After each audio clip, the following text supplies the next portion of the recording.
Hello, everybody, and wow, what a fantastic crowd we have. I'm absolutely thrilled. You guys, thanks for joining us, and from all over the world, what I can see, this is fantastic.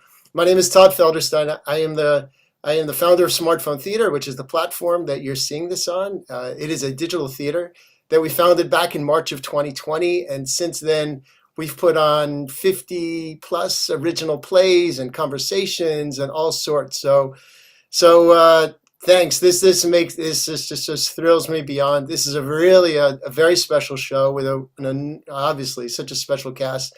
So thank you for sharing. I know a bunch of people have their hands up, so I can't get to you guys before the show. Hopefully we will answer your questions, or we'll answer your questions afterwards when we have a Q&A with the cast.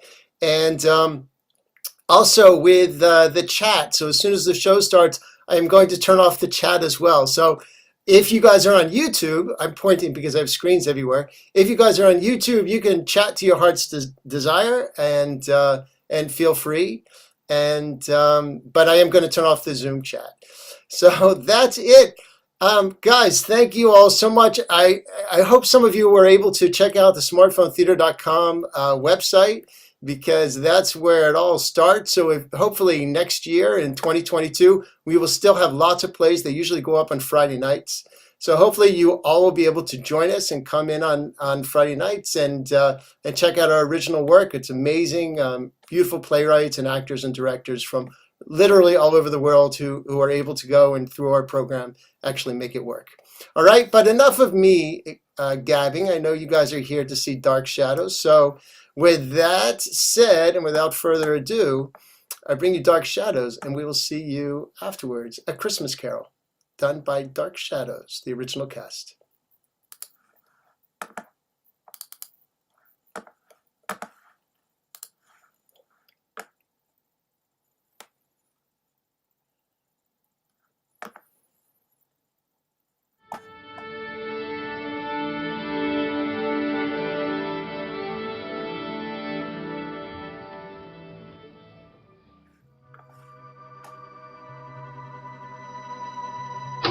Good evening. I'm Richard Halpern. And I'm Ansel Faraj. The Collinsport Theatre of the Airwaves proudly presents our version of the Charles Dickens classic, A Christmas Carol, performed by members of the original cast of Dark Shadows. This radio version of A Christmas Carol was originally adapted and performed by Orson Welles and members of the Campbell Playhouse Theatre back in 1934 and became a holiday tradition since. And now, villagers, sit back and enjoy A Dark Shadows Christmas Carol.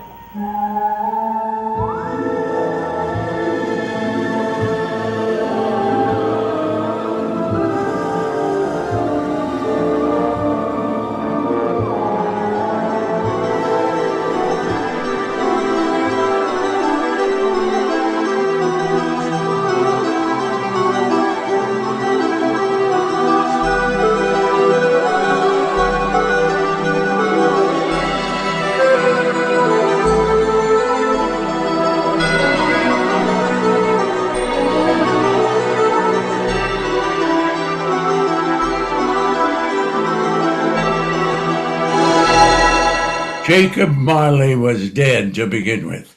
There was no doubt whatever about that. The register of his burial was signed by the clergyman, the clerk, the undertaker, and the chief mourner. Scrooge signed it, and Scrooge's name was good upon anything he chose to put his hand to. Old Marley was as dead as a doornail. Scrooge knew he was dead? Of course he did. How could it be otherwise? Scrooge and Marley were partners for I don't know how many years. Oh, but he was a tight-fisted hand to the grindstone, Scrooge. A squeezing, wrenching, grasping, clutching, covetous old sinner. Hard and sharp as flint. Now, and once upon a time, of all the good days of the year, on Christmas Eve, old Scrooge sat busy in his counting house, a grim, cheerless place, if ever there was one. The door to Scrooge's counting house was open that he might keep his eye upon his clerk, Bob Cratchit, who in a cold and dismal little cell worked with his ledgers. 19, 20, 21, 22. Merry gentlemen, nothing you may say. 23, 26, 29, 9, carry 2. Bob Cratchit! Yes, Mr. Scrooge? Stop that infernal caterwauling! Yes, sir. Merry gentlemen, let nothing you dismay. Get away from my door! Come on, let him sing. I'm gonna sing. Oh, come on. Go somewhere else and belly your blasted carols, or I'll give you what for! Why, Governor, it's an old custom at Christmas time, you know. Yes, and I don't want any of your old customs. Take your fellow fools and go away. Christmas.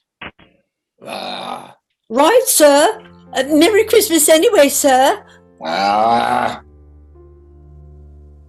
Now you get that letter from Higgins and Blackthorn, Cratchit, and then I want you to finish posting this ledger.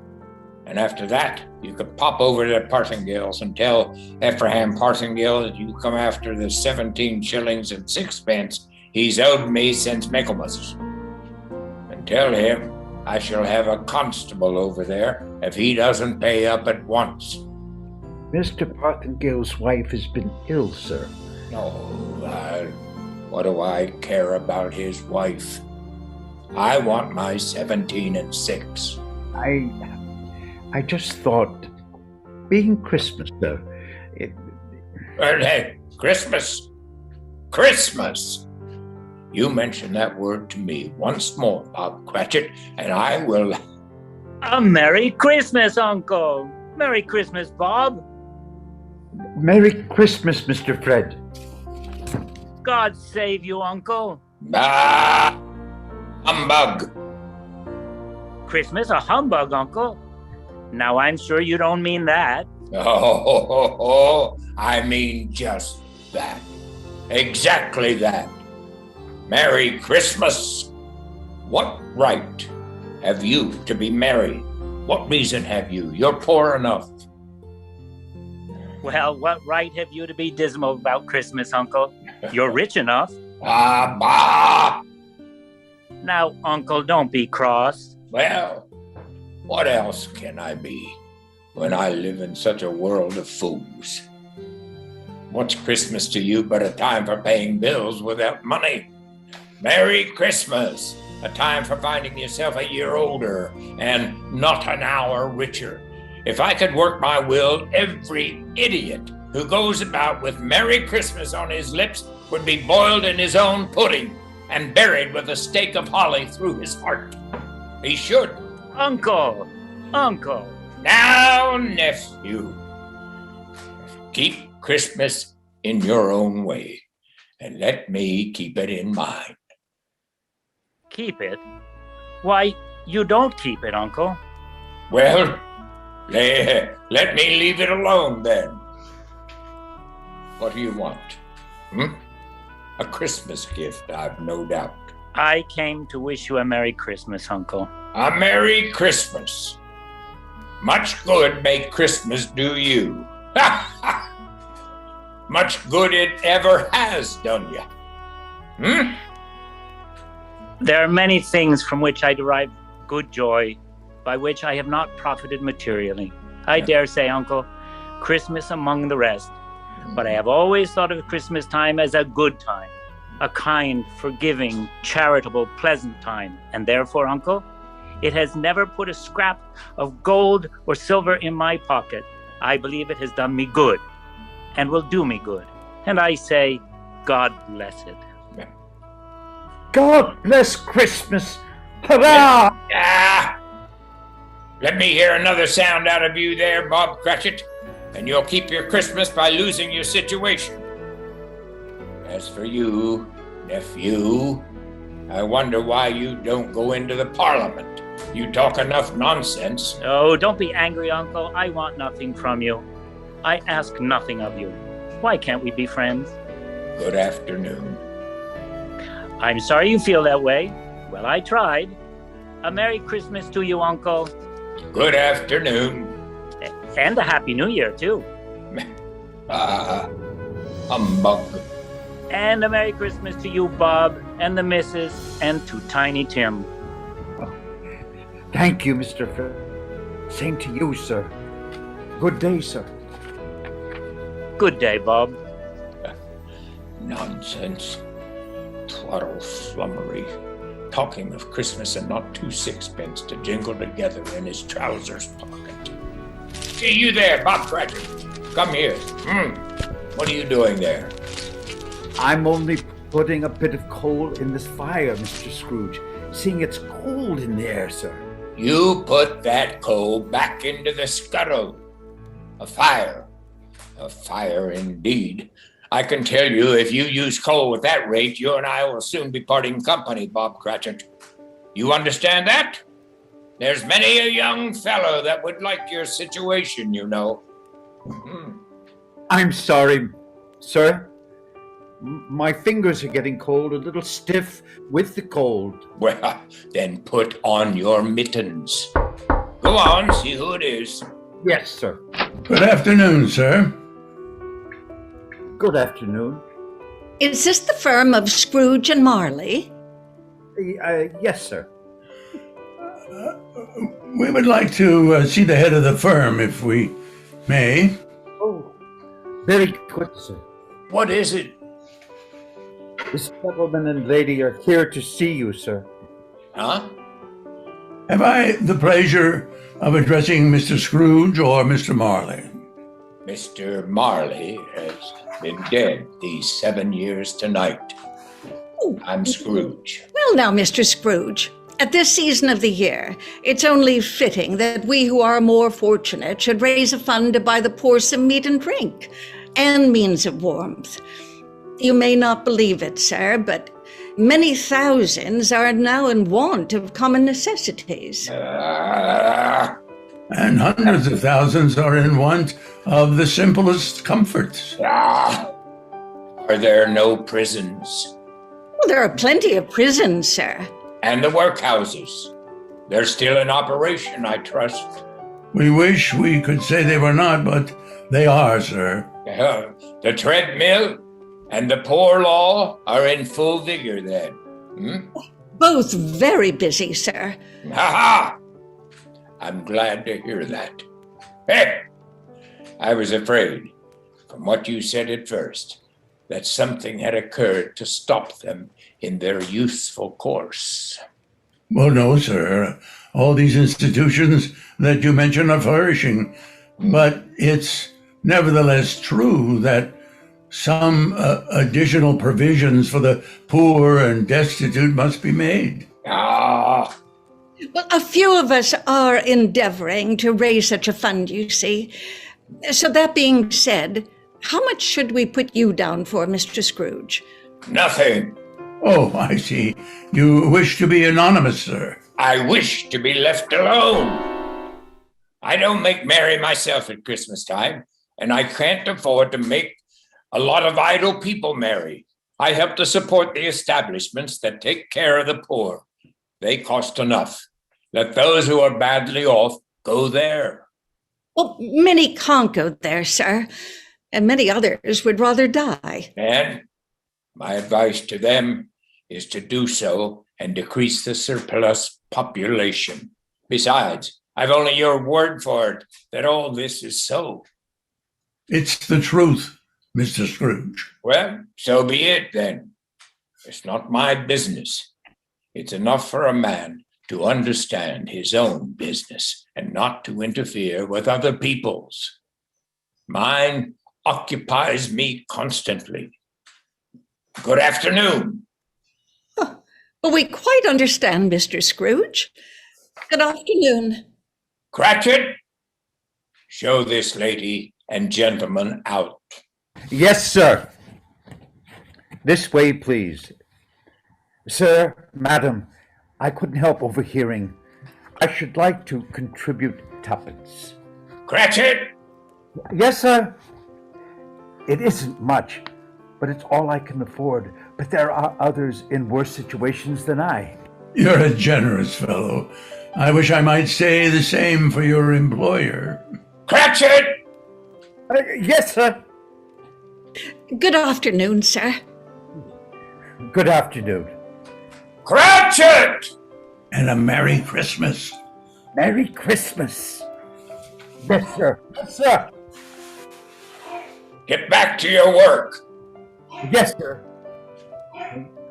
31, 1, carry 3, a new scarlet tippet for Tiny Tim, a comb for Martha, 33, 30, and carry 3, hair ribbon for Belinda, 4, 7, 12, 15. Cratchit!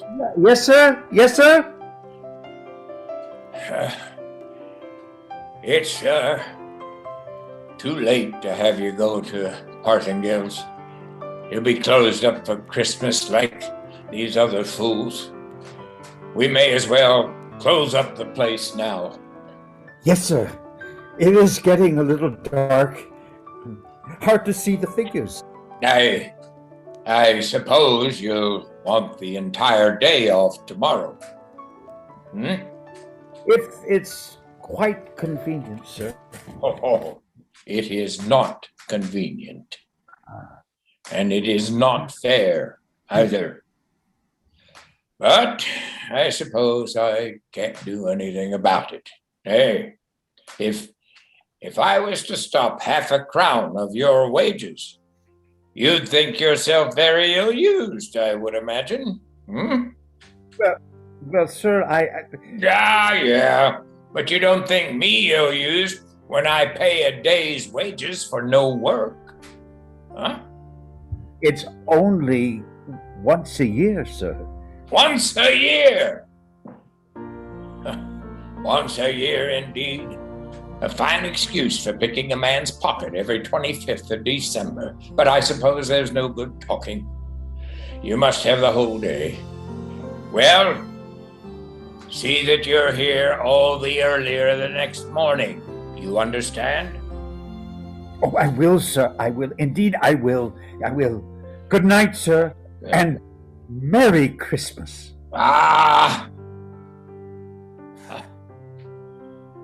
The office was closed in a twinkling, and Bob Cratchit, with the long ends of his white comforter dangling below his waist, for he boasted no greatcoat, went down a slide on Cornhill 20 times in honor of its being Christmas Eve, then ran home to Camden Down as hard as he could to play with his family at Blind Man's Bluff.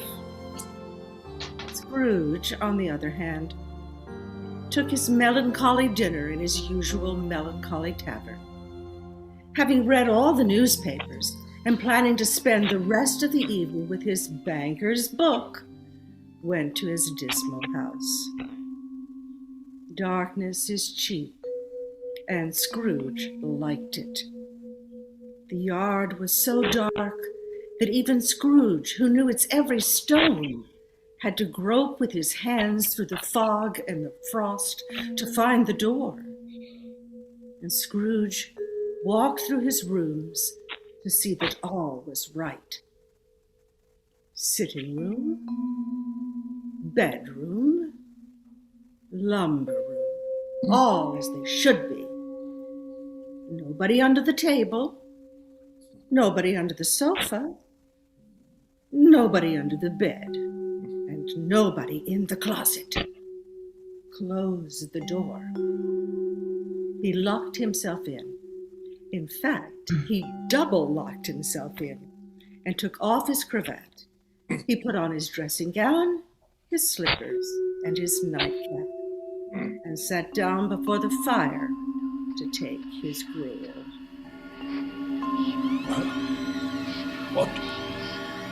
What's that? Something is coming.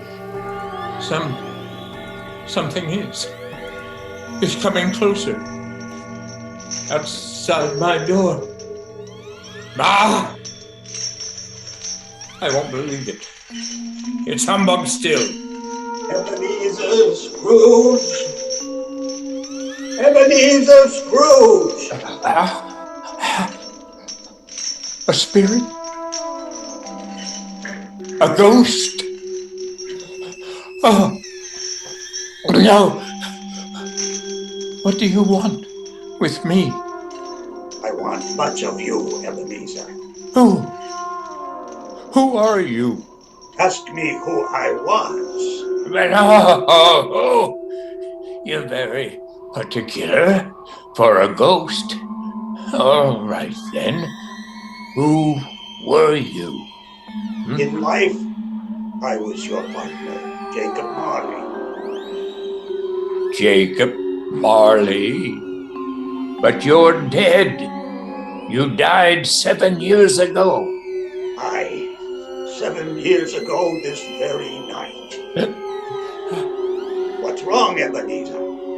Do you not believe in me? I do not. You doubt your own senses, Ebenezer? Yes. Because any slight thing may affect them. A slight disorder of the stomach makes them cheats. You can't be a ghost. No, you may be an undigested bit of beef, or a plot of mustard, or a crumb of cheese, a fragment of an undone potato. There may be more gravy than grave about you. Whatever you are. Humbug! I tell you, humbug.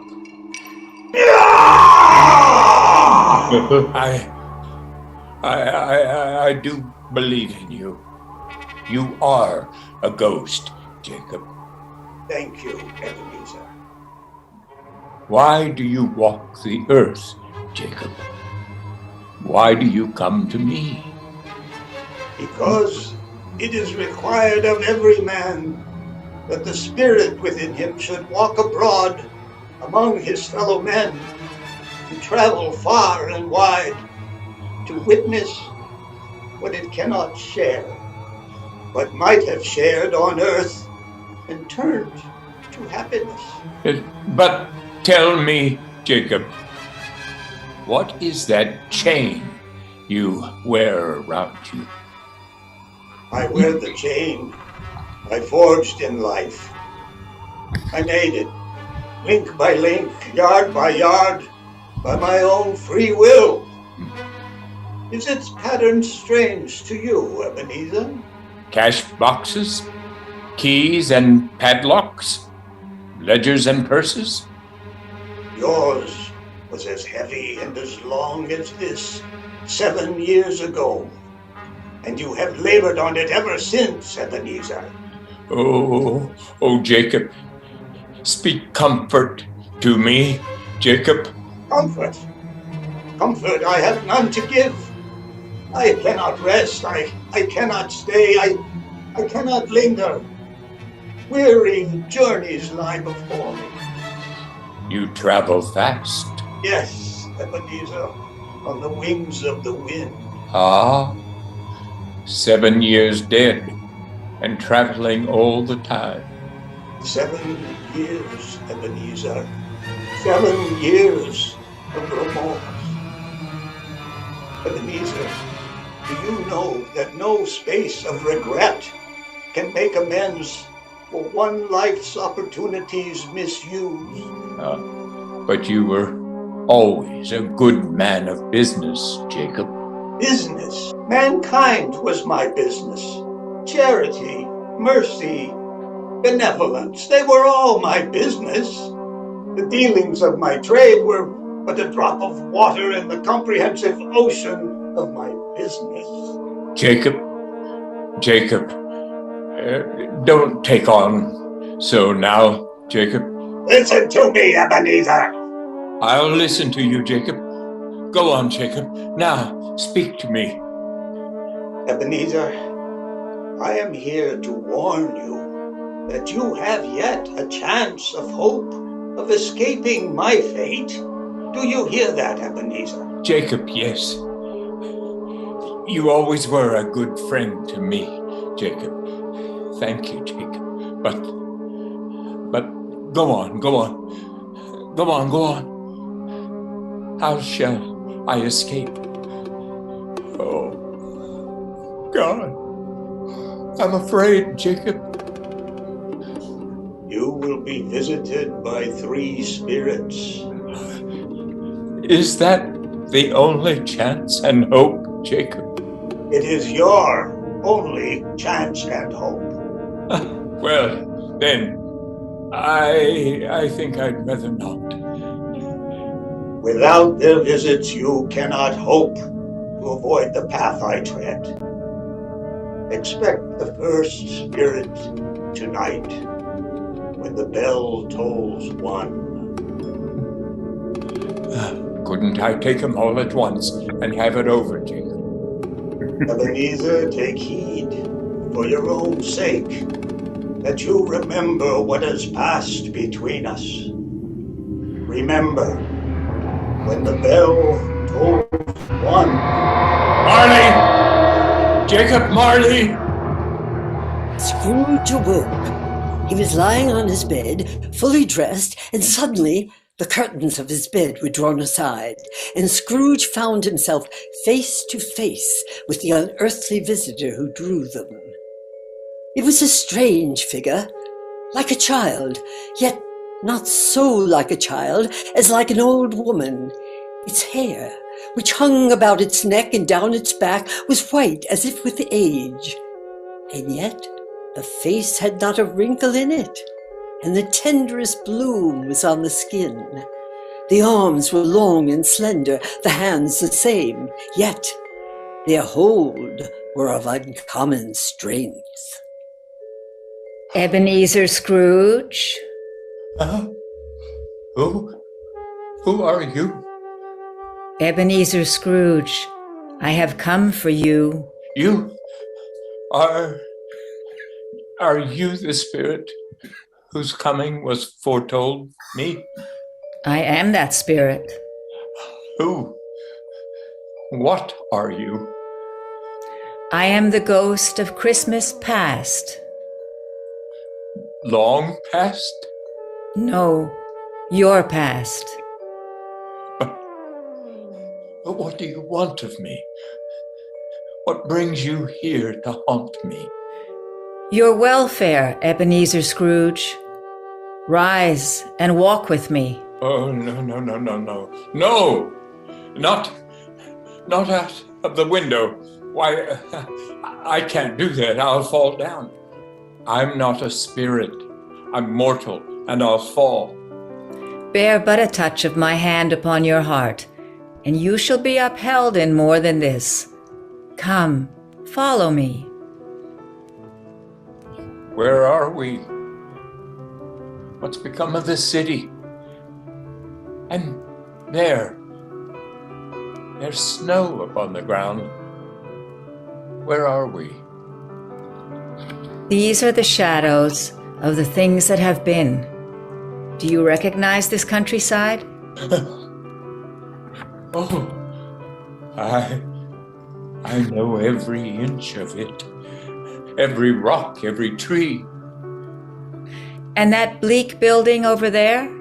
Ah, that building. I was a boy there. Yes. I went to school in that horrible place. Do you recollect that path? I could walk it blindfold. Strange you should have forgotten it so many years. Come, let's go closer. Look through the window into that cold, barren room. What do you see, Ebenezer Scrooge? I see a boy. A solitary child, neglected by his family, alone. Yes, I see. I know that boy. That boy is myself. I was so lonely. Poor boy. Your lip is trembling, Scrooge. And what is that on your cheek? It's nothing. Nothing at all. I wish it's too late now. What is the matter? Nothing. The waifs came to my door singing Christmas carols last night, and there was a boy like that among them. A poor, pale, thin little boy in a ragged coat. I should like to have given him something. That's all. Is that all? Come, Ebenezer Scrooge. Let's see another Christmas. Oh, what a wonderful party! Oh, I love this time of year. You look marvelous. Wonderful port! Do you know this place, Ebenezer Scrooge? Ah, know it. Know it. This is the counting house where I was apprenticed. It's my old master. Ah, bless his heart, old Fezziwig, my master, alive again, and hosting one of his Christmas parties. Pick your partners. Oh, listen to him. Corkscrew, thread the needle and back to your places. Oh, and there's Dick Wilkins. Oh, poor Dick, dear. Yes, and look. There's Mrs. Fezziwig herself, looking younger than any of them. And the tables, all loaded with roast and cider, mince pie, and beer. Oh, what a jolly time we used to have. That carefree young man with the light heart and the cheerful smile. Do you recognize him? Yes. Merciful heaven. How happy I was then. A small matter for old Fezziwig to make those silly folks so full of joy. Oh, small matter. Small indeed. Isn't it? He has spent only a few pounds of your mortal money. Is that so much that he deserves praise? It's not that. It's not that, Spirit. Old Fezziwig has the power to make us happy or unhappy, to make our service light or heavy. His power lies in words and looks and in things so tiny that it's impossible to count them up. The happiness he gives is quite as great as if it cost What is the matter? Nothing. Nothing at all, Spirit. Something, I think. No. Speak. Well, only it's just that I should like to be able to say a word or two to my clerk, Bob Cratchit. That's all. My time grows short, and we have yet another journey to make.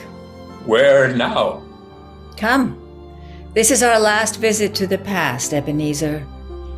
Here in this little room, with a fair young girl by your side. Do you recognize yourself, Ebenezer? No,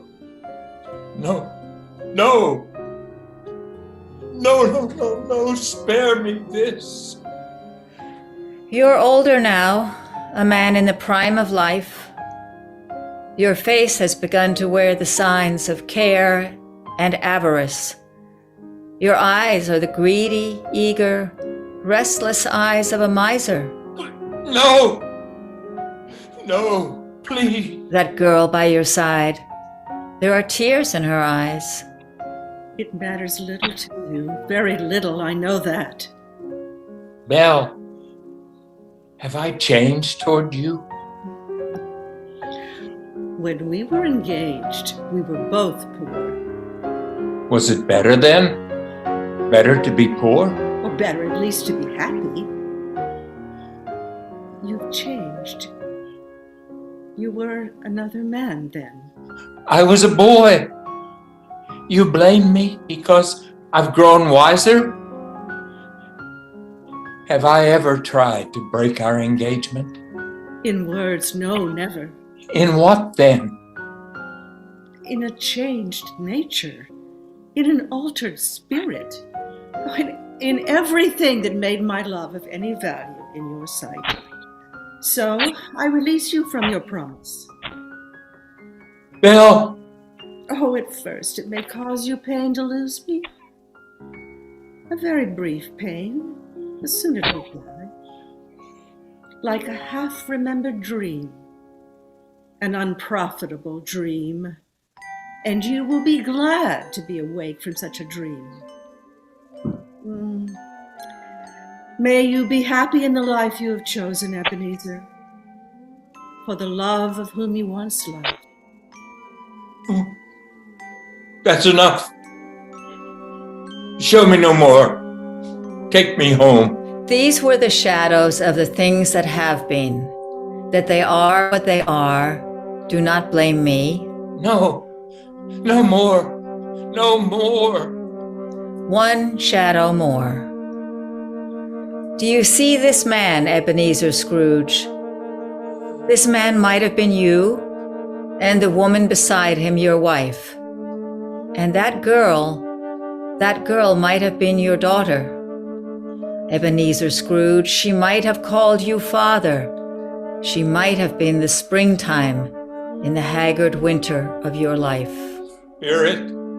Spirit, let me go. Show me no more. Listen now while they speak, Ebenezer. Hell, I saw an old friend of yours today. Who was it? Guess. Oh, how can I? I have no... Oh, I know. Mr. Scrooge. Mr. Scrooge it was. I passed his office window. It wasn't shuttered. And there was a candle inside, so I couldn't help seeing him. His partner Marley lies at the point of death, I hear. And there Scrooge sat, all alone. Quite alone in the world, I do believe. Spirit! I can't bear any more! Leave me! Haunt me no more! Take me back! Take me back! On the stroke of 2, Scrooge awakened suddenly and sat bolt upright in his own bed. He remembered the words of Marley's ghost and wondered from which direction the second specter would appear. Then, as he sat in his bed, he became aware gradually of a great blaze of ruddy light, which seemed to shine upon him from the adjoining room. He got up softly and shuffled in his slippers to the door. It was his own sitting room, no doubt about that, but it had undergone a surprising transformation. The walls and ceilings were so hung with living green that it looked a perfect grove, with every part of which bright gleaming berries glistened, and such a mighty blaze went roaring up from the chimney as had never been known in Scrooge's time, or from many and many a winter season gone. In easy state upon this couch, there sat a jolly giant, glorious to see, who bore a glowing torch in shape not unlike a horn of plenty, and held it up, high up, to shed its light on Scrooge as he came peeping around the door. Ha ha! Ebenezer Scrooge! Come in, and know me better, man. Who? I am the ghost of Christmas present. Look upon me. You've never seen the like of me before. You're different from the other spirit. You're tall, almost a giant. And that great torch you carry. Its light pours into the homes of the rich and poor alike. Oh, Spirit, take me where you will. Last time I went against my will and learned a lesson which is working now. If you have anything to teach me, let me profit by it. Touch my robe, Ebenezer Scrooge. Touch my robe. Where you've brought me, Spirit. A most humble dwelling in a most humble street. It's humble enough. Yet there is happiness here. Who are these people? Who's that woman? And the children? These are the family of your clerk, Bob Cratchit. His wife, dressed in a twice-turned gown, but brave in ribbons, laying the table for the Christmas dinner. And they're assisting her daughter, Belinda, and the young man with his fork and the stuffing. That's Master Peter Cratchit, and the two little Cratchits. Listen, Scrooge. Why, bless your heart alive, Martha, my dear. Merry Christmas to you. Oh, Merry Christmas, Mother. How late you are, my dear. Oh, we had a great deal of work to finish up last night and to clear away this morning. Well, never mind, so long as you're here now. Sit ye down before the fire and have a warm, Lord bless you. Where's Father? Oh, he's been to church with Tiny Tim. They'll be along directly. How is Tiny Tim, Mother? Any better at all? Sometimes I think he is, and sometimes I think, oh dear God, if anything should happen to Tiny Tim, Mother, you mustn't even think of such a thing. There's Tiny Tim. Merry Christmas, everybody. Martha, welcome, my dear. Oh, Merry Christmas, Father. And Tim. Merry Christmas, Martha. Oh, Tim, you darling. Oh, Father. Oh, I'm so glad to be home. And we're so glad to have you home. And how did little Tim behave in church, Bob? Oh, as good as gold. Better. I like church, Mother. Oh, they sang the nicest songs. I hope people saw me there. Saw you there? But why, Tim? Well, don't you see, because I'm lame. And if they saw my crutch, it might be pleasant for them to remember on Christmas who it was made lame beggars walk and blind men see. Oh, bless you, my son. Ready to eat, Mother? Yes, children, we're all ready. Come, take your places now. And Bob, wait your turn. There's plenty. Stuffing and dressing and plum pudding for all of you. Martha, you take care of Tiny Tim. Yes, Mother. You see that he eats plenty. He must get tall and well. Now, sit down. Sit down, everyone. Now, my dears, shall we say grace?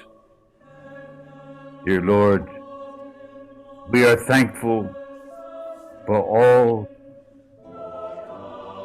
Spirit, tell me if Tiny Tim will live.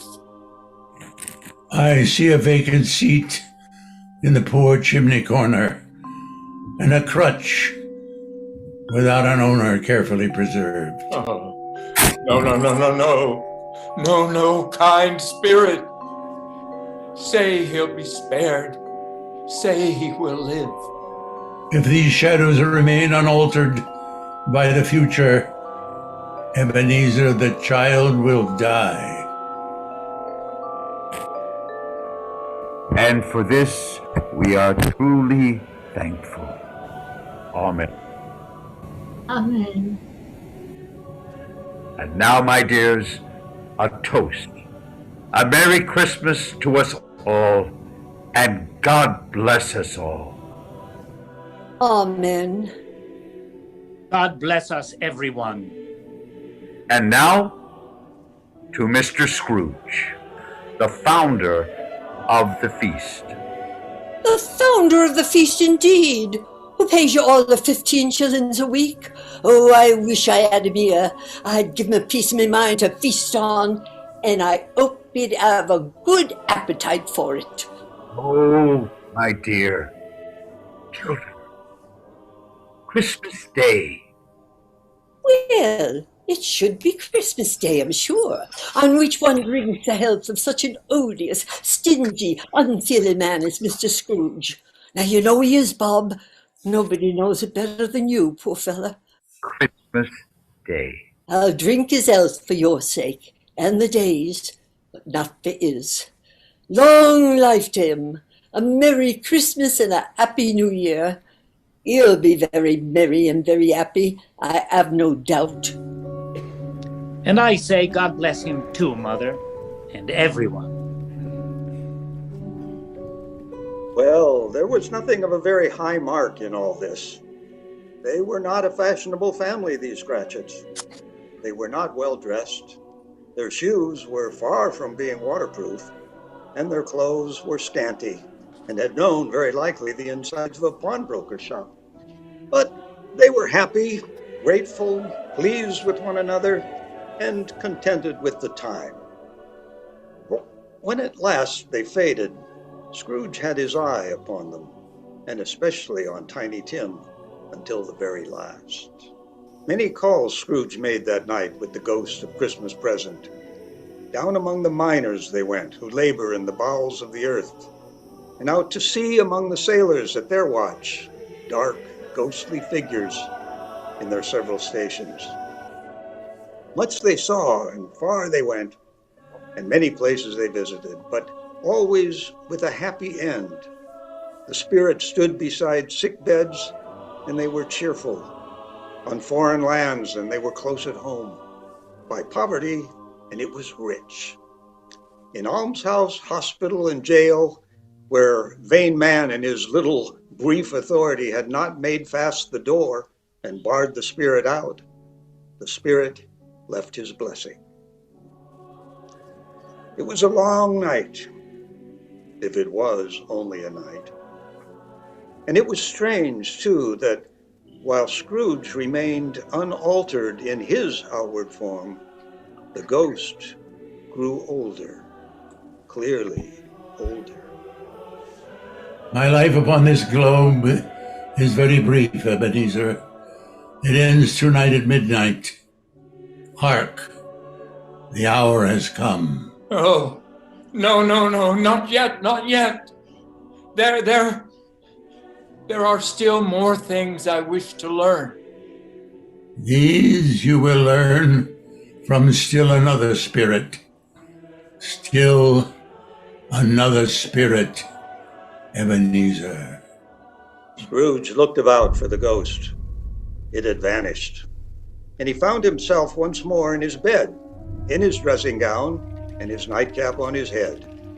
He heard the clock strike, and then he remembered the prediction of old Jacob Marley, and lifting up his eyes, beheld the third spirit, a solemn phantom, shrouded in black, draped and hooded, coming towards him, slowly and silently, like a mist along the ground.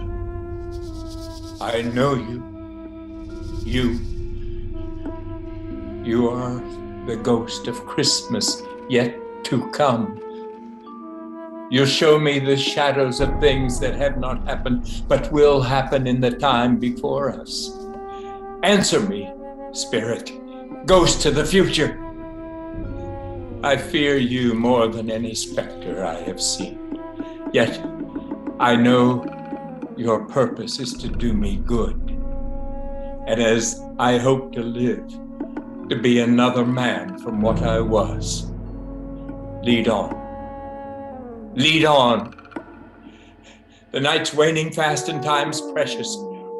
Spirit, why? Why have you brought me here again? Here to Bob Cratchit's home. But it's not the same.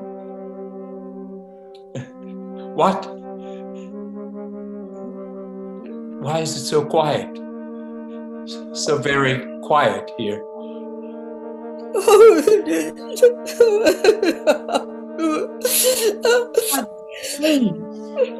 my son, my little son, Tiny Tim.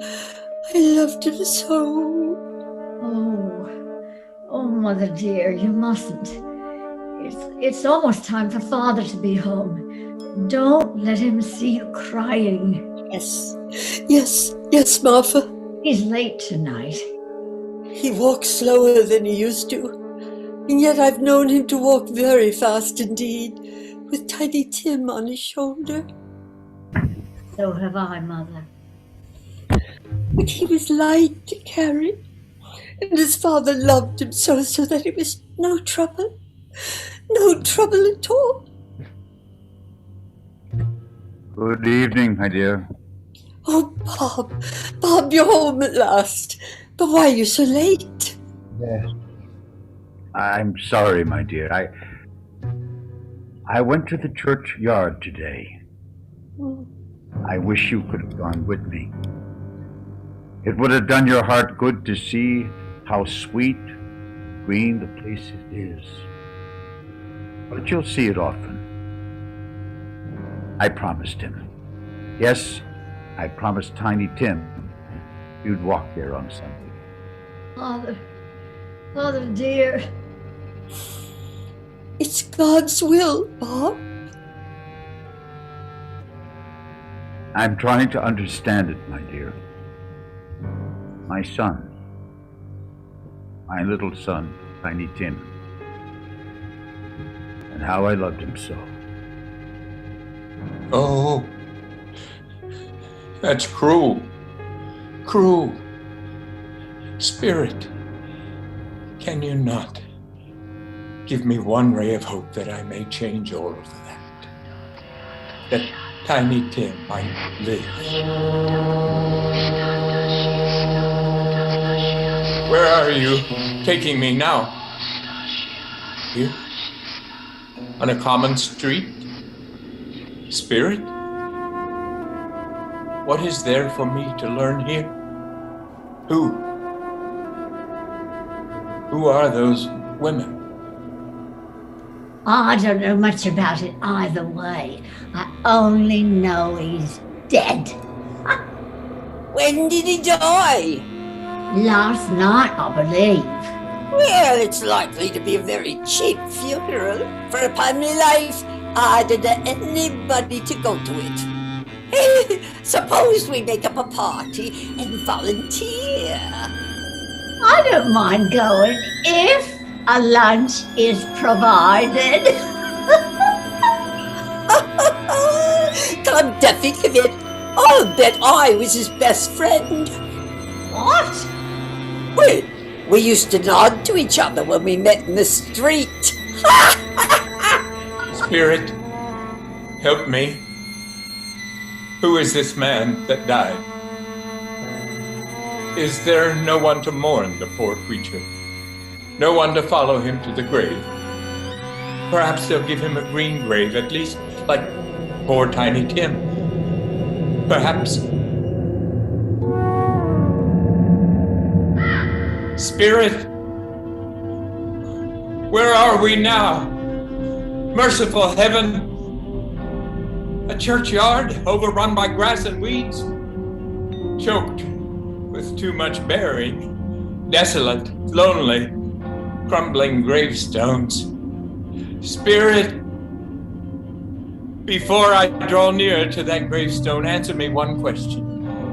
Are these shadows of things that will be, or are they shadows of things that may be only? Will you not speak to me, Spirit? What is that grave to which you point? Now I see it. There's writing on that stone. The name on the gravestone is Ebenezer Scrooge. Ebenezer Scrooge? Oh, no, Spirit. No, hear me. Please, I'm not the man I was. Why show me this if I am past all hope? Tell me that I can change these dreadfully dark shadows you have shown me by an altered life. I'll honor Christmas in my heart. I'll try to keep it all the year. I'll live in the past, the present, and the future, and I'll not shut out the lessons that they teach. Tell me, Spirit. Oh, go on, tell me. Tell me that I can sponge away the writing on that stone, Spirit. I beg you, Spirit. I beg you.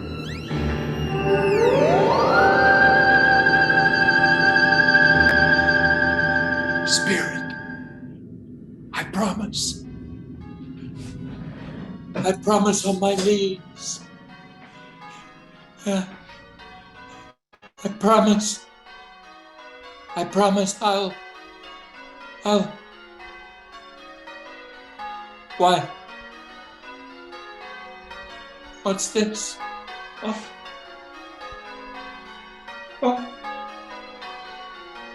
It's my own drape. Oh. I'm home. I'm home in my own bed. In my own room. And the sun's shining. It's clear. It's bright. No fog. Oh, what a beautiful day. Oh, glorious. Glorious. Hey, boy. Oh, boy. Yes, sir. What's today? What's that, sir? What day is it, my fine fellow? Today?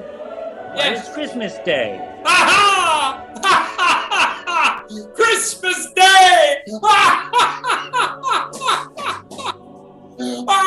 Then I haven't missed it. The spirits have done it all in one night. All in one night. Heaven be praised. How's that, sir? Oh, hey, listen, my lad. You know where the poulterer is in the next street? I should say I do. Aha! An intelligent boy! A remarkable boy! Tell me, do you know if they sold the prize turkey that was hanging in the window? The one as big as me.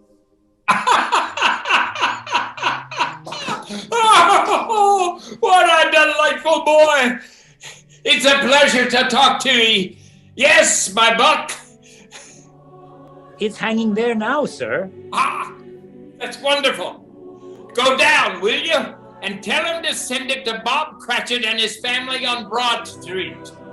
And, mind you, they're not to know who paid for it. Go along. Hurry, my lad. Oh, here. Wait a minute. Here's £50 for your trouble. Yes, sir. Yes, sir. And a Merry Christmas, sir.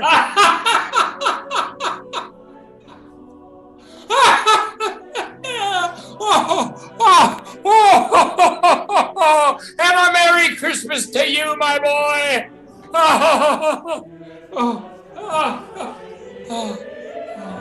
I don't know what to do. I'm as light as a feather. As happy as an angel.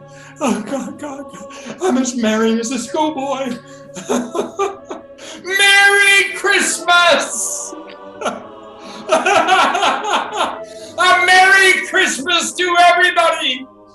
A Happy New Year to all the world! Woo! Oh, hallelujah! Scrooge dressed quickly and hurried outside, down to the bustling thoroughfare below. The sun was bright, The air was crisp, and the scent of pine and cinnamon wafted upon the cool breeze. Scrooge took a long, deep breath and stretched his grateful arms upwards to the sky. Then, as if by some miraculous twist of fate, he encountered the very same man and woman who had visited his counting house in order to solicit donations for the poor and destitute. My dear sir, my dear lady, how do you do? I beg your pardon? Well, you, sir, madam, aren't you the lady and gentleman who came to my office in regard to that charity? Why, sir. A Merry Christmas to you both. Why, well, thank you, Mr. Scrooge. Allow me to ask your pardon, both of you. And will you have the goodness to accept this donation? Oh, but Lord bless me. My dear Mr. Scrooge, are you serious? If you please. Now, not a farthing less. A great many back payments are included in it, I assure you. Hey! Will you do me that favor? Well, my dear sir, I don't know what to say to such generosity. Now, don't say anything, please. Just accept it on behalf of all those less fortunate souls that you assist. Accept it with my best wishes and my most humble apologies.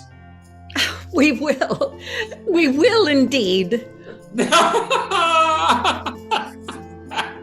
Thank you. I am much obliged to you. I thank you 50 times. Bless you. Merry Christmas. The next morning, Scrooge was early at his office. He went early for a reason. If he could only be there first and catch Bob Cratchit coming late. That was the thing he'd set his heart upon. And he did it. Yes, he did. The clock struck 9. No Bob. A quarter past. No Bob. Scrooge sat with his door wide open that he might see him come in. And at last he came. His hat was off before he opened the door. His comforter, too. He was on his stool in a jiffy, driving away with his pen as if he were trying to overtake 9 o'clock. 15, 21, 6, and carry 1, 24, carry the 2, 31, and 8, and 9, and 9.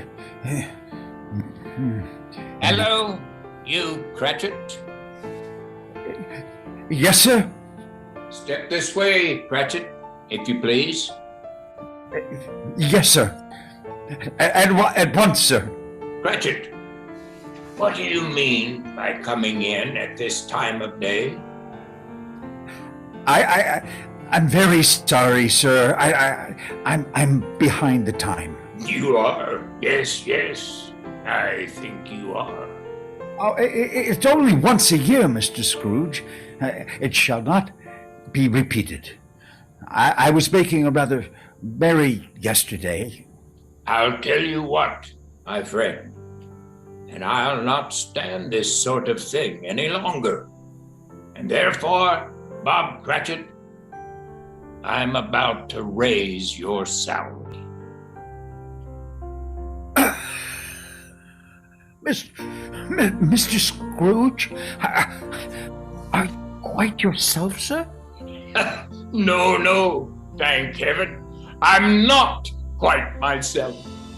Merry Christmas, Bob. Merry Christmas, my good fellow.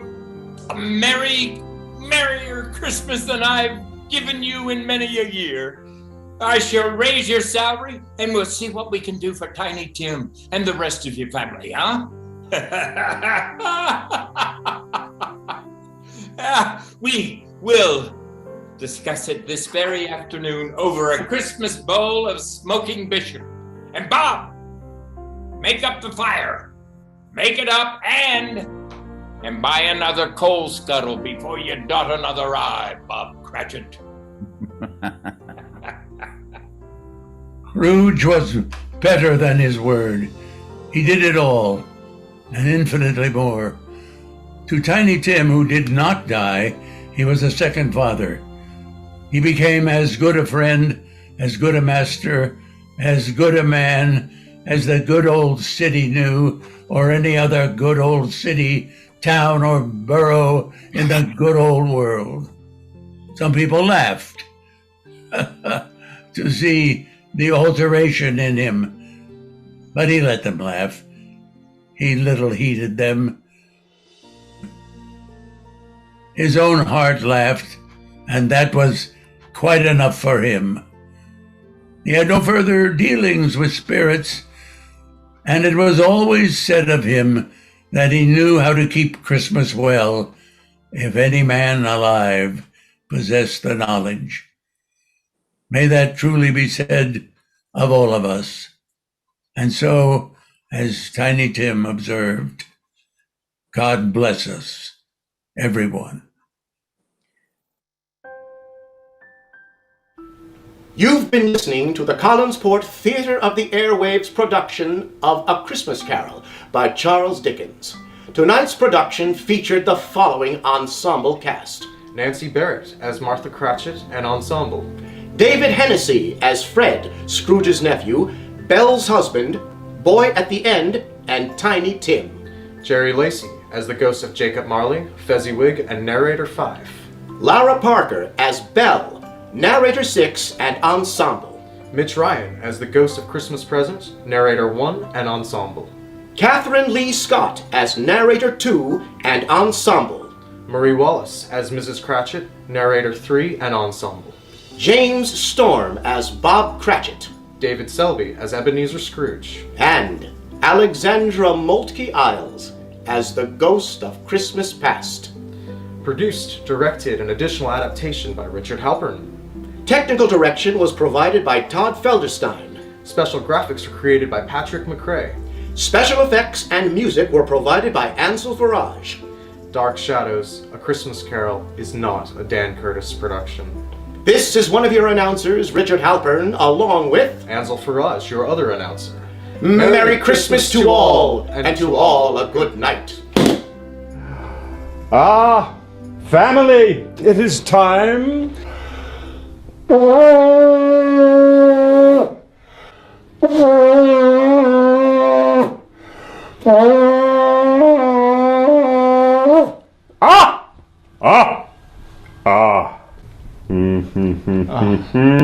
Merry Christmas.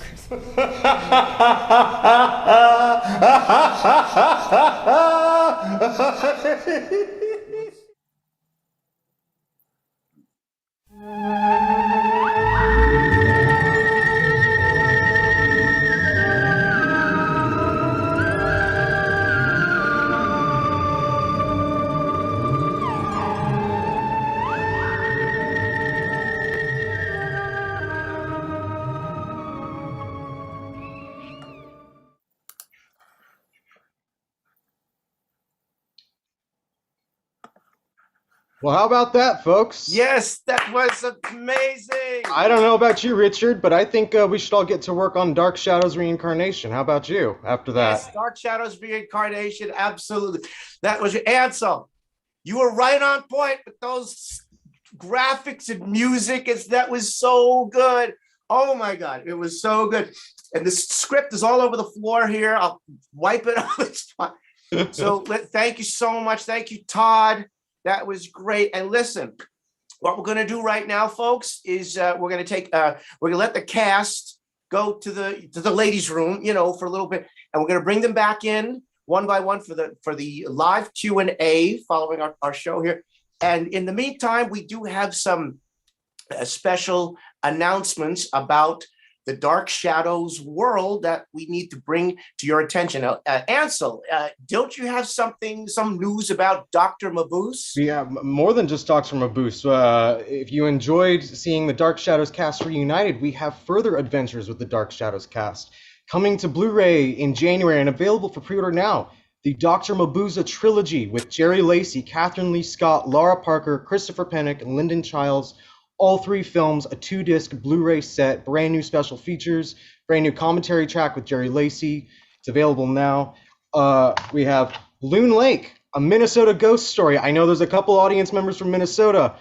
Kathryn Lee Scott and David Selby in a witchcraft ghost story. It is streaming now on Tubi TV, on Amazon Prime, on the Roku channel. You can also check out the special edition Blu-ray, available now.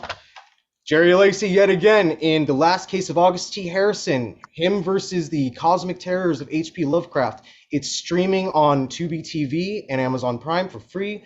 You can get it out on DVD. And also, we have Mary O'Leary's excellent Jonathan Frid documentary, Dark Shadows, the Jonathan Frid story. Check it out. You don't want to miss it.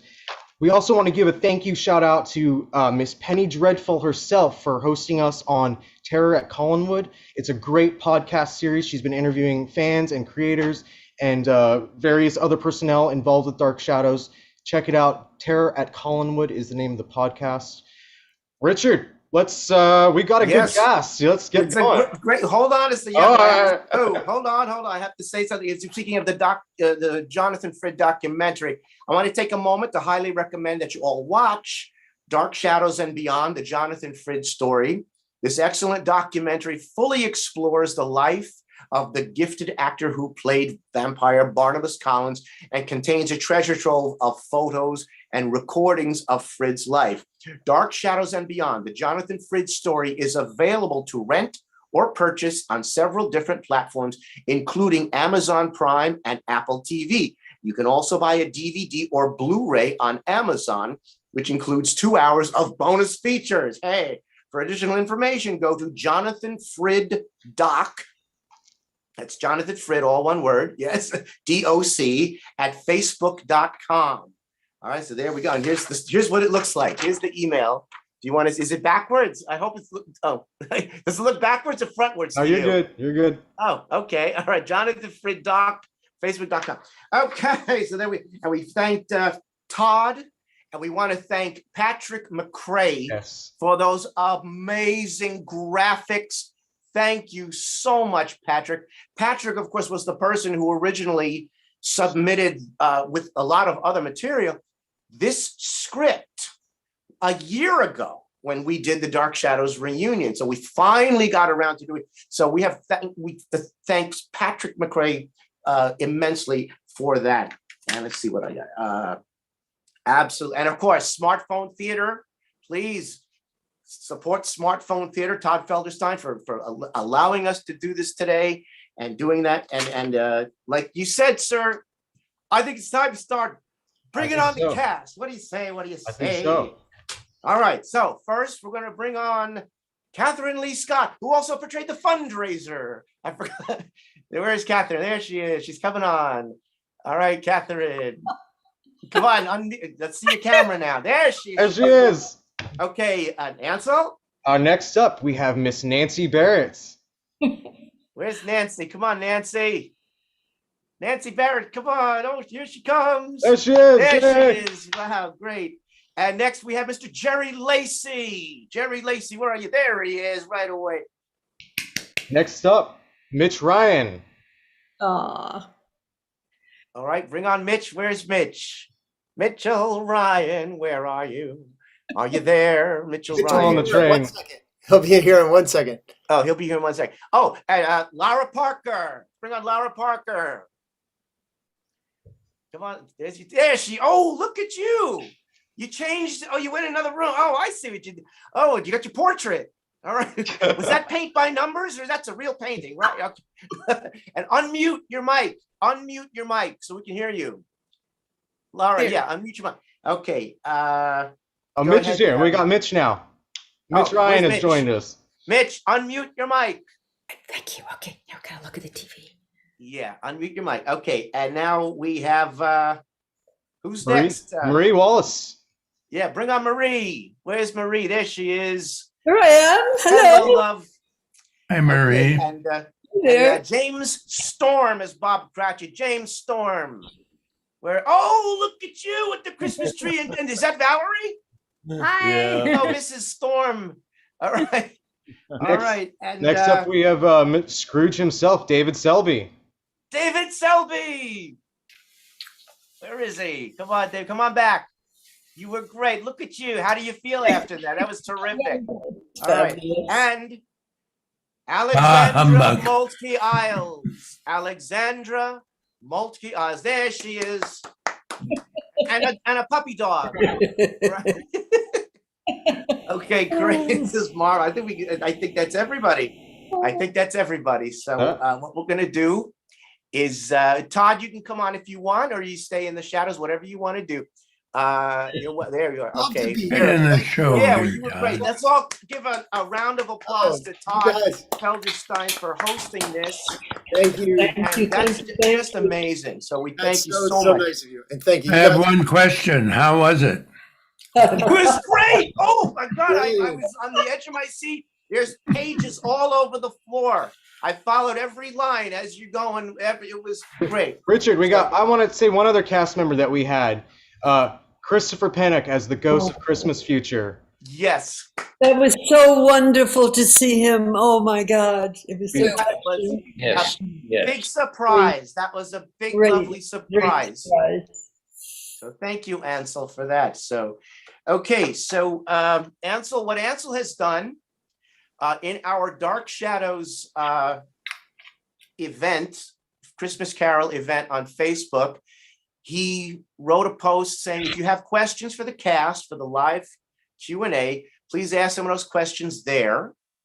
So we got some of those questions, plus we got people in the gallery here who want to ask them. So we're going to do what we can. But first, what we're going to do, we're going to go to each person, and they're just going to give us a very quick update and just a quick hello and what are you up to. So Kathryn Lee Scott, we'll start with you. How have you been? What are you up to, Kathryn Lee Scott? Oh, Merry Christmas. I am having the time of my life. This is absolutely wonderful seeing all of you. I'm still acting and writing, which I've always done and tend to keep on doing, and enjoying my life with Patrick. I have to say, seeing all of you is just wonderful. I think several of us have noted that back in going back 20 years to March 2001, all of us except David Henesy were at the Paley Center. Barbara? Yep. A better idea, I think, if you took that somewhere else. Shadows. Yeah, there. Thank you, Todd. And Kathryn, we lost David. Hennessy had to go quickly right after that. And can you? David took his family to Argentina, so he won't be here for the Q&A. Yeah, that's good. He just rushed right out to the airport. Okay, great. All right, Ansel, would you like to bring on the next Nancy? Yeah, Miss Barrett, what have you been up to for this holiday season? Hopefully watching some good film noirs. Oh, constantly. I mean, constantly. I'm totally addicted. No, I'm really having a wonderful time. Firstly, I live in Phoenix, which has dream weather. I just love it. And I'm still singing and still not dancing anymore. I was going back to New York to do the Nutcracker every year, but COVID put an end to that. Yeah. So with my totally adorable partner and friend, Jerry Silver, we are directing and producing music programs for the place where we live, which is essentially, well, we used to call it an old folks home, but what we get, my husband had Alzheimer's, and that forced us to move to a facility like this, which is actually, I highly recommend it. But I'm still singing quite a lot whenever I can, wherever I can, and just generally enjoying life. That's great. Thank you, Nancy. And now Jerry Lacy. Jerry Lacy. What's going on, Jerry? Is Jerry there? Yeah, he's here. Can't hear you, Jerry. I don't know why. You're not seeing me? Oh, there you go. So what's going on? I am about this close to being completely retired. Can you hear me? I can hear you now. Yes. Maybe I should sit a little closer. Okay. Other than a possible little movie with Ansel coming up. Other than that, there's very little work for 86-year-old people around, at least in the United States. Now in England, that might be a different story, but unfortunately, can't work over there. So I do that, and I dabble in the stock market. So I'm usually there when the market opens in the morning, and I play around with that until 1 o'clock, and then I work in the yard and a lot of things to do around the house. But that's about it. All right, that sounds great. Don't retire too. Don't count yourself out yet, man. You don't know what's gonna. So okay, Ansel, you want to bring on the next person? Yeah, this is to Laura, and Laura, I'm gonna give you a question, a good question. Do you have any favorite Christmas ghost stories? Well, you never liked it. What's going on? So I wanted to give you something creative. Christmas ghost stories. I think Charles Dickens wrote one, didn't he? Oh, I think he did. I think I don't remember the title. Do you know Charles Dickens had 10 children, and he left his wife for a 19-year-old secretary? Oh. If he were to do that today, he wouldn't be able to produce his. All right, thank you, Lara. And what have you been up to, just in general? Just hanging on to the dragon's tail, trying to stay alive. Okay, I really don't go anywhere, but I do read a lot and I write a lot. And of course, like so many people, got a COVID dog that's tearing the house apart. And we're building a cabin up in the woods in Big Bear.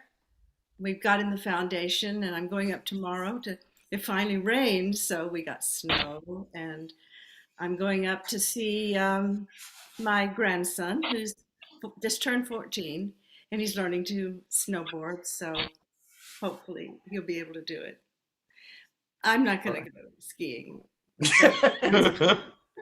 All right, thank you, Lara. And Mitchell Ryan. What's a lot going on? What's going on with you, sir? Well, first of all, I've written 2 books, both published. They're on Amazon. One is called Fall of a Sparrow.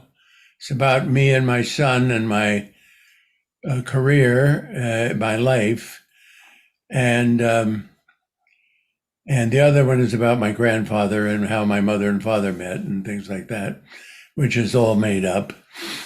But then most of it's made up anyway, so is my life. Okay, great. Well, thank you, Mitch. All right, Ansel? Marie, what have you been up to lately? Yeah, well, I'm a woman of leisure now, and I do just anything that I feel like doing at the time I want to do it, and I'm having a wonderful time. And I did go back to my painting, which I did many, many years ago, and so I've been painting in oils and then acrylics, but now I'm interested in watercolor paints, and so I've just sent away for the whole supply of that, and we'll start that in the beginning of the year. And I'm learning Spanish. Oh, That's great. That is great. That is great. You know what? Here's a quick Spanish lesson. Okay. If you spell socks, the socks you wear on your feet, spell socks. SOCKS. You just said, it is what it is in Spanish. Eso sí que es. And if David Henesy was here, he would have verified that. So now you can all speak Spanish. Okay. All right. James Storm, Bob Cratchit, James Storm, and his lovely wife, Valerie. Yeah. What's going on with you guys? Well, I guess the real exciting news is that we're expecting our granddaughter coming in April. That's a kind of we're anxious for that one. Yeah. We're also the website is coming up very shortly, and I'm neck high in photography and work in the dark room and not digital.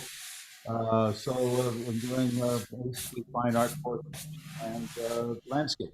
And Okay. a brand new baby boy grandson that came last year.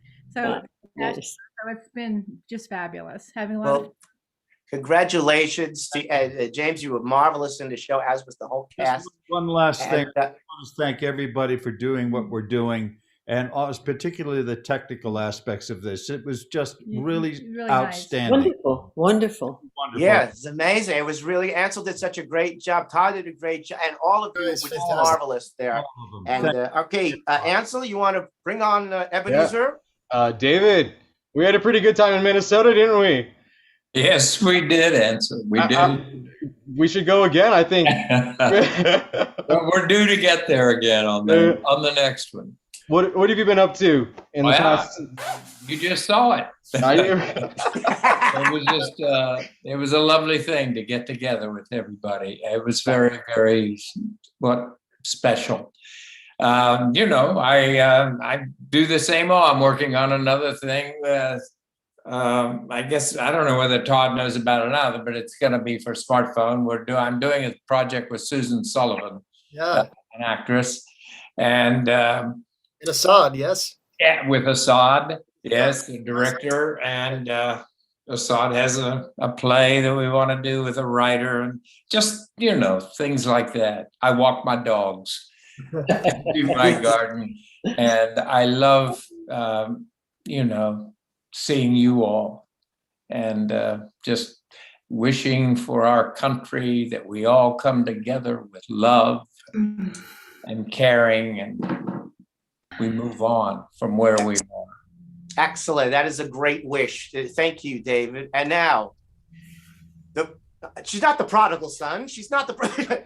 I would say she's come home to the Dark Shadows world. Miss Alexandra Moltke-Isles. Yeah. How wonderful is it to see you and to have you participate in this? And what a thrill. So I want to say thank you first. And please let us know what is going on with Alexandra. Well, I just want to say what a pleasure this has been to really, we were a family way back. So what I've been doing, aside from walking the puppy, is I've been working at the volunteering at the Metropolitan Museum for the last 3 or 4 years. And we've been on hold the last year, but as of January, I'll be giving tours again to 4th through 12th graders, which is really fun. And the tour that's coming up is kids that have read the mixed up files of Mrs. Basil Frankenweiler and want to tour based on that. So I'm rereading that myself. But the museum has been great about when it closed and when it's opening, and so that's where I will be. Well, that is great. That is wonderful. And also I'll be down. I think my grandchildren are watching this tonight, so that's very exciting. They live in Washington, D.C. They're Nina is 16 and Peter is 12, and they have a COVID puppy too. Well, that is wonderful. Congratulations on Thank that. you. And thank you for joining us. And the whole cast, as I say, one more round of applause. And Ansel, I think it's time we're going to take some of the questions that we got from the website. So why don't you start and ask one of those questions. Who's it for? And let's go from there. Yeah, let's start. This actually is a question for Alexandra and Mitch. This comes from Guy Haynes, and he asks, would it be possible if Mitch and Alexandra could get together, even virtually, to reunite as Vicky and Burke, and maybe Burke has survived the plane crash and he's had amnesia, and we get some closure between Vicky and Burke? You think would that be possible? Maybe in the next read-through that we have. Sure. I went out west. Didn't I go out west? So we have to bring me back. Parallel time. Oh, in parallel, right. Okay. I died of alcoholism in prison. So that's why the plane went down? Is that why the plane went down? Because you were at a... Yeah. Okay. But I did watch the other day the very first scene when you came to town. Oh. I don't know where it was, but you asked me, are there any taxis in this town or something like that? And I, looking very mysterious, turned around and said, no, but there's a limousine. Can I give you a lift? And you got in. All right, thank you. Okay, this question is for, this is from Jay Nass, who couldn't be here tonight because he's going to see Dear Evan Hansen. But of course, if it was a Dark Shadows, it would be Dear Evan Hanley, which is real minutia reference. Okay, a question is, and this is kind of for anyone who would like to answer this. What was Christmas like on the set and the mood around the stage and stuff on Dark Shadows? Does anyone have some kind of a Christmas memory? Was there a tradition? What did you guys do like on Christmas? We worked. We worked. Everything kind of stopped a week before Christmas. We worked. I remember working on the 24th of December on Christmas Eve. But I don't think we had any Christmas, did we? There was no nothing Hollandwood. I mean, there was no such thing. No. No, that's like on the show. There's no such thing. But I'm saying with you guys backstage, did you go out or you're all working? Right, we worked. Oh, well, that answers that. Okay. All right. Okay, Ansel, you want to ask another question? Yeah, I'm scrolling through. Well, how? All right, I'm gonna ask this. This is for David and Nancy. The fans would love to hear a verse of "I Want to Dance with You" from David and Nancy. Oh God, Nancy. I Wanna dance with you.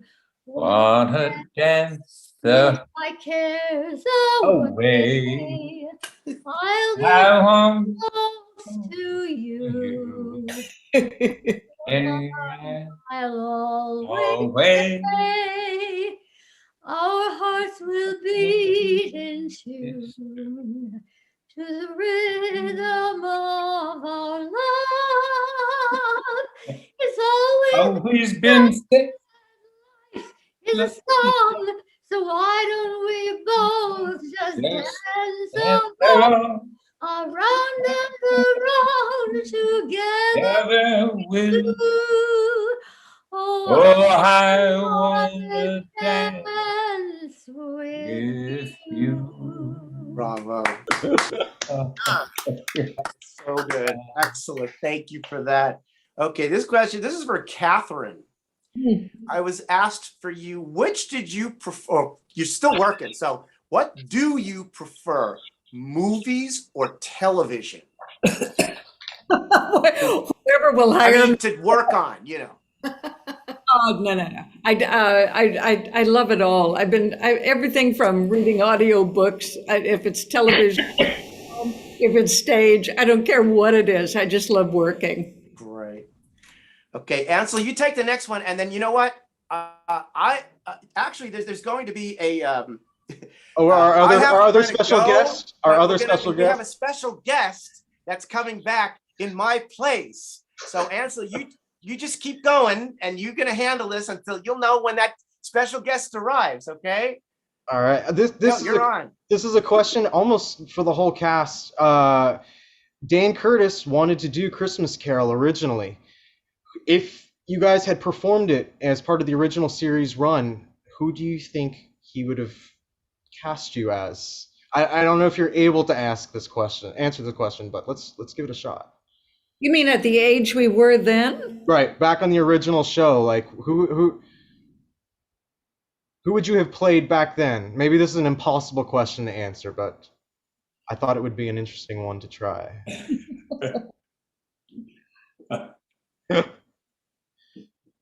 I guess we're stumped. Getting a lot of responses, aren't you? We broke the internet with that one. Joan Bennett would have been Scrooge. Who would have been Scrooge, Mitch? Funny. David Henesy would have been Tiny Tim. Yeah. As usual. Let's see. I think Louis Edmonds would have been Fezziwig. Yeah. Oh, Thayer David. Thayer David would have been Christmas Present. No. Yes, definitely Thayer David as Christmas Present. Yes. Yes. You're Thayer. I got another question. This one's a little easier. When did you guys all realize the show was as popular as it was? When we were doing it. No, I didn't know it when we were doing it, but all of the years since then, even up until now, people come up to me and say, "Wow, I loved Dark Shadows. I watched When the vampire showed up. What? When the vampire showed up. Vampire showed up. Oh, yeah. But they said they watched with their grandparents, and now they are grandparents, you know? Yeah. I think when we started seeing all of those kids who used to run home from school, and the local ones, of course, came to the studio and we'd see them outside. I think that's when I realized, because the crowds got bigger and bigger. Yeah. And I think that's when we realized that, you know, we had a very popular show. When the rehearsal room filled up with letters. Yeah. Bags and bags of letters.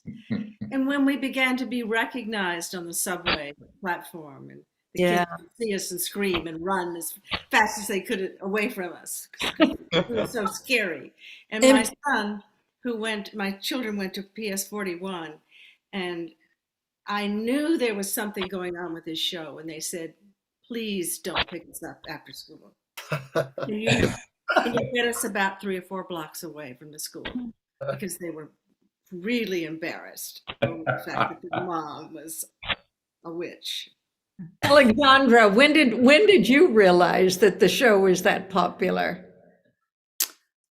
Oh, when I was standing on Fifth Avenue one day, and a girl tried to pull some of my hair out of my head.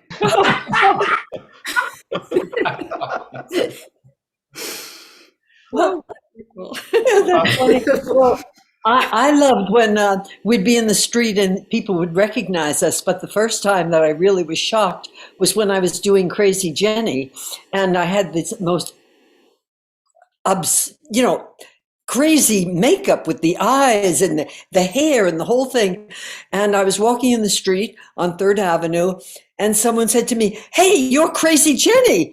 I said, "Yes, but how did you know?" Because I thought I looked like just a very ordinary, average person walking in the street. And she said, "Well, you look just like you do on television." Wow, I don't look exactly the way I think I look in the street. Oh, God. Did any of all the various time periods that Dark Shadows jumped around on, did you guys have any particular favorite time period, like 1795 or 1897 or parallel time? Or again, probably another impossible question to answer, but this is what the fans want to know. Oh, come on, we were. All right, fine. I'll give you a question from me. Here's from me. When you guys sat down to watch House of Dark Shadows for the very first time, when Dan showed it for you guys, what did you think? You'd never seen yourselves in a feature film before, bankrolled by MGM, and now here you are in a 35mm presentation. What was that like? I thought I was a wonderful vampire. You were. Very incredible. Yes, you were, Nancy. I'm just glad that we had 3 years run up to doing that film, because, most of us here had never acted before professionally. I mean, it was my first job. Alexandra, it was your first job. Lara, and I think David Henesy was the most experienced. So I'm really glad that. I had done 3 off-Broadway and 1 Broadway show already. So But I, have you been on film? You hadn't been on film. no, No, we were all new to that. I had done some television, but not film. So I wasn't accustomed to seeing myself, 80 times as big as I am. No, I'd never been on a soap opera before, and at first I didn't think I would be because I was so overly dramatic, and I did so much stage work. I'd done already 5 Broadway shows, but when Dark Shadows came along, it was a whole different thing because being a theater person, I think, helped very much in being an actor on Dark Shadows. You are not dramatic. Grayson Hall was dramatic. Well, yes, that's true. I know, but I still wasn't the poor T and give sympathy as so many soap operas were. But Dark Shadows was so different. Yeah. Everybody, I've got to go. Oh, God love you all. You're the greatest. And it was a great. Merry Christmas. It was a great thing working with you all again and seeing everybody. And you get to keep this top hat. oh, I do? Yep. Okay. Mitch. Good. There you go, Mitch. Oh, it's great. Wear it well. Do I look like Jean Pierre Ramon? God bless, Mitch. Yeah, see you guys. We'll see you. Ryan. We'll have lunch. Bye-bye. Yeah. Bye-bye. All right, okay. Look who's There here. he is. It's Santa Clauston. Santa Clauston. Santa Clauston Powers is here, baby. Yes, hello. Welcome to all of you. Merry Christmas. Happy New Year. Happy New Year. Of course, we have a gig tonight, so we're doing it all.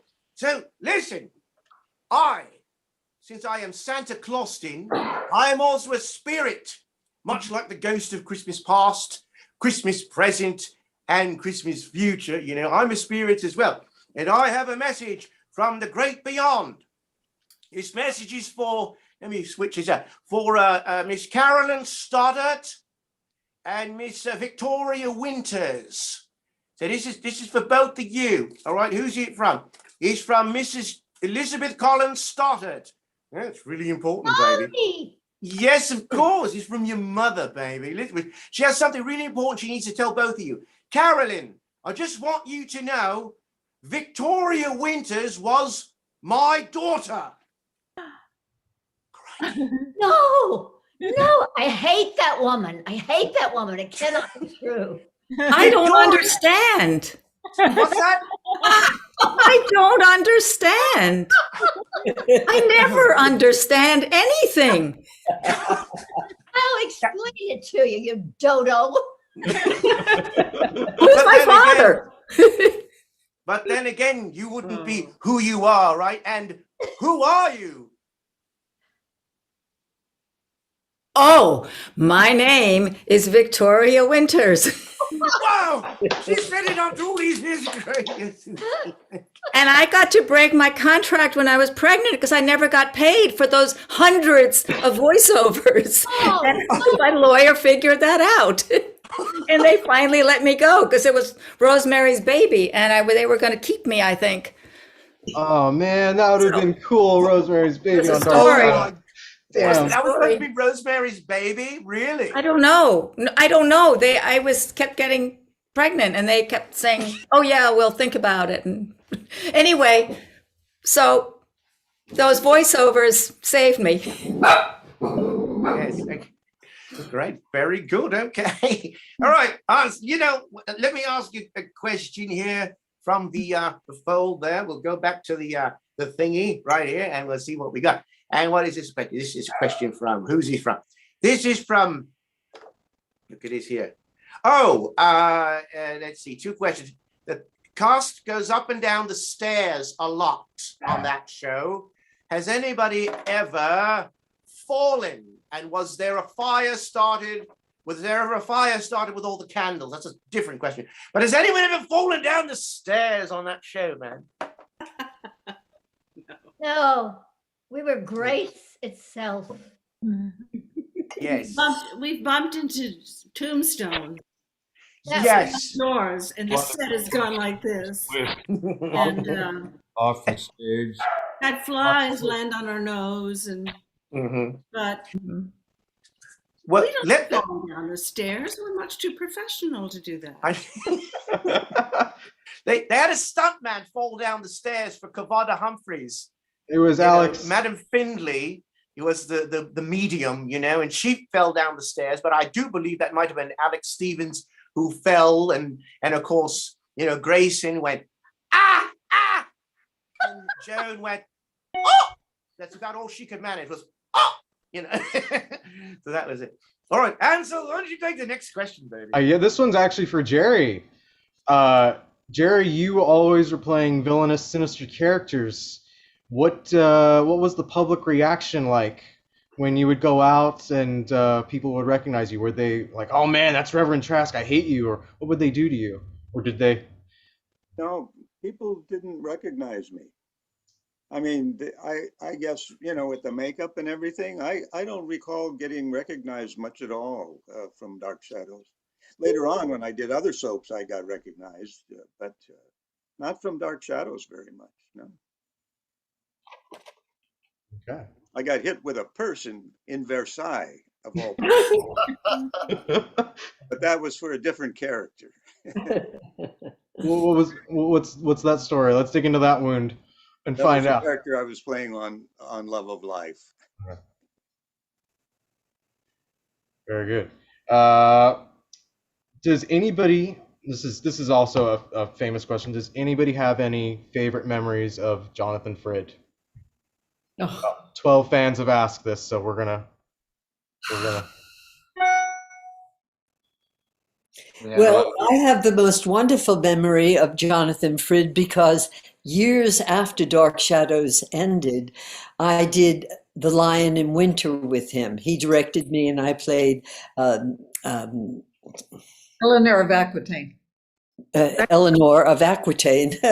I've forgotten her name already. But anyway, we had the most wonderful time, and we lived in the mansion, the governor's mansion in Georgia, because Milledgeville, Georgia, had been the capital of Georgia during the war, and so they had it now just as a museum, but on the top floor they had apartments, and we lived up there for 6 weeks, and we just had the most wonderful time, and it was so glorious to be able to work with him in that way. So that was a fabulous time for me. Anyone else? I just remember the very first day that he came on the show, which was really magical. I mean, he created a character, and it was there the very first day. The hair, the signet ring, the everything. When he walked on the set that very first day, he was fully formed as Barnabas. I thought that was wonderful, and he saved our show. Yes, he did. He really did. Our last memory of him when we did the movie was poignant, but certainly something I'll never forget. When we came on the set to do our cameo, and Kathryn was on one side of Jonathan, I was on the other, and we were literally holding him up because he was having a difficult time standing. And David was behind, kind of creating a buffer. And I remember we asked, what are we playing? I mean, are we the characters we used to be on Dark Shadows? And what's his name? I can't remember his name, the director. Tim Burton. I didn't mean that. Tim Burton said, "No, you're just people at the party." And that was, kind of, it takes forever to write scenes. You know what? Jonathan got his back at Tim Burton because we did one take, and remember, Jonathan turned to Tim Burton and said, "I think you've got enough now." Yeah. Anyway, Jonathan was a lovely, lovely man. Lovely. We had a great time. He and I never had I don't know. We just always got along very, very well. And he was, right all the way. Yep. David, I have to say, Jonathan got along with everybody, and he was incredibly supportive. He was supportive of you, Marie. He was supportive of Lara. Certainly, when I did my first book, I can't tell you how many book signings he did with me. He was just very good-hearted and Very very gracious. yeah. I just Very gracious man. Richard, I have to go, and Ansel and all of Okay. you. All right, David Selby. Happy thank New you Year, so everyone. much. Thank you, David. Hi, David. You all, David. Laura, Marie, Kathryn, Bye. everybody. Nancy, if you're there. Work on your singing. Oh, yeah. Oh! My singing. Hitting with a whip. Dear Bob Cobert, who wrote the music Wonderful. for all of Dark Shadows, who gave us a gift. You did. And what a privilege it was to hear that and to be part and parcel of that. God bless everyone. Merry All right. Christmas. So long, David Selby. Okay. So long. Bye, Lovely David. holidays. David. Just have to say how wonderful it is, Alexandra. Thank you so much for joining us tonight. I'm just thrilled to see all of you. I really meant that when I said it's the best Christmas present I could get. Yes. Yeah, wonderful. Right. Okay. I've just been asked a question about this play. Speaking of this little play, who chose the roles? Well, Kathryn and I got together and said, listen, how about this? How about this? How about this? No, you did. I did, but I ran things, and it was. No, Richard, I have to say, you and Ansel did the casting. I simply got in touch with my old friends. Okay. All right. Fair enough. Okay, yes. I want to say something. This we would not all be possible without Richard's wrangling and help, and it really hats off to Richard for helping make this go down. Speaking directorially myself.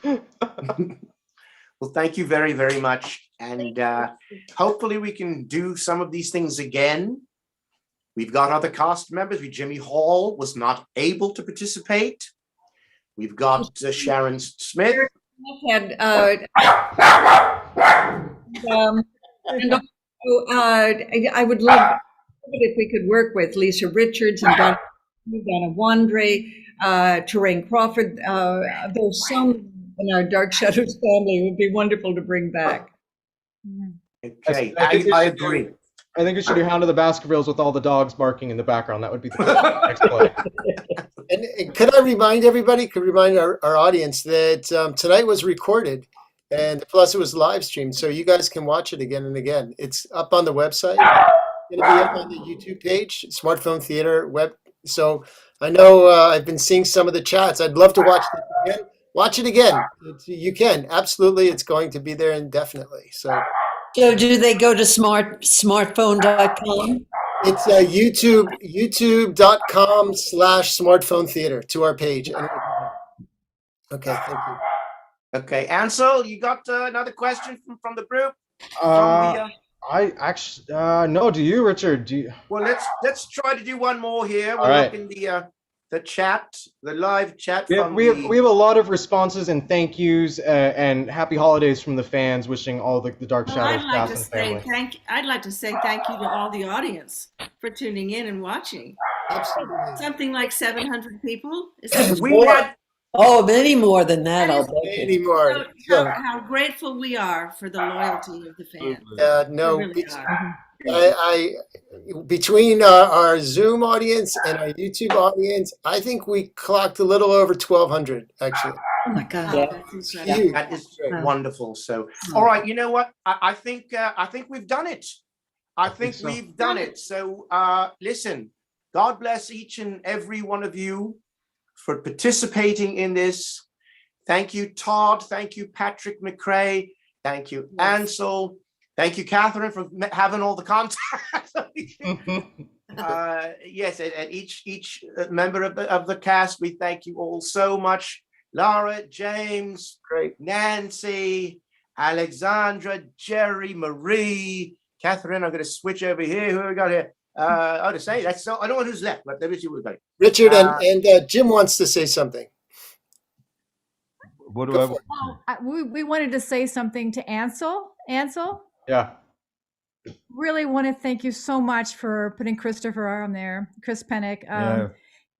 As you all know, he's been a really dear friend. We've moved Idlewild to be close to him, and it's been a great loss to us all. And we really enjoyed seeing him. Thank you.